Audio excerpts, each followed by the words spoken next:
सर्व शेतकऱ्यांना सुद्धा मी अतिशय प्रामाणिकपणानं आवाहन करतो, जसं आमदारांनी सगळ्यांनी एकत्र यावं आणि हा बॅरेजचा विषय मार्गी लावावा, तसं सर्व शेतकऱ्यांना सुद्धा माझी विनंती आहे. आपली मागणी फॉर्म भरणे वेळचीवर आपली मागणी जर झाली तर अजून याचा फायदा आपल्याला होईल. नाहीतर कागदावर पाणी भीमा नदीत पाणी शिल्लक दिसत नाही.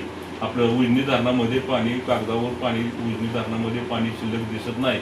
आणि त्याच्यामुळं आपल्याला कागदावर पाणी जर मागवायचं झालं, माझी एक 40 एकर जरी ऊस असला तर 40च्या 40 एकराची मागणी ही फॉर्मवर अधिकृत पाहिजे. म्हणजे अजून त्याचा फायदा या सगळ्यांच्या माध्यमातून, नाही तर पुढच्या पिढ्या आपल्याला माफ करणार नाहीत.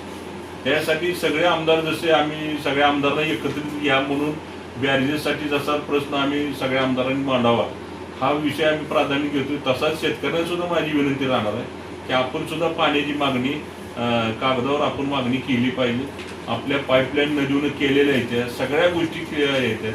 जर उद्या नदीला नाही पाणी सुटलं तर आपलं सगळं इन्व्हेस्टमेंट केलेलं सगळं नुकसान आपल्या होणार आहे.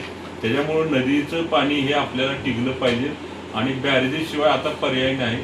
परत एकदा सगळ्या आमदारांना विनंती राहणार आहे, सोलापूर जिल्ह्यातल्या सगळ्या आमदारांनी आपले सगळे राजकीय जोडे बाजूला ठेवून आपल्या जनतेच्या हितासाठी, शेतकऱ्याच्या हितासाठी आपण एकत्र आलं पाहिजे आणि बॅरेजेसचा प्रश्न सगळ्यांनी मिळून आपण हा प्रश्न मांडणी करून सगळ्यांनी मिळून आपल्याला हा प्रश्न मांडावा लागेल अधिवेशनामध्ये.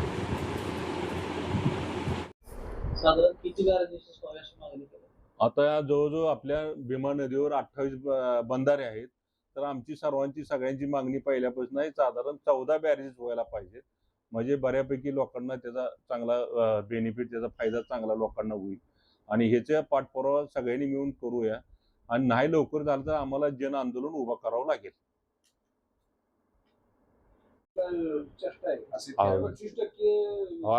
हीच जाते उन्हाळी पाळीच भारी पडते.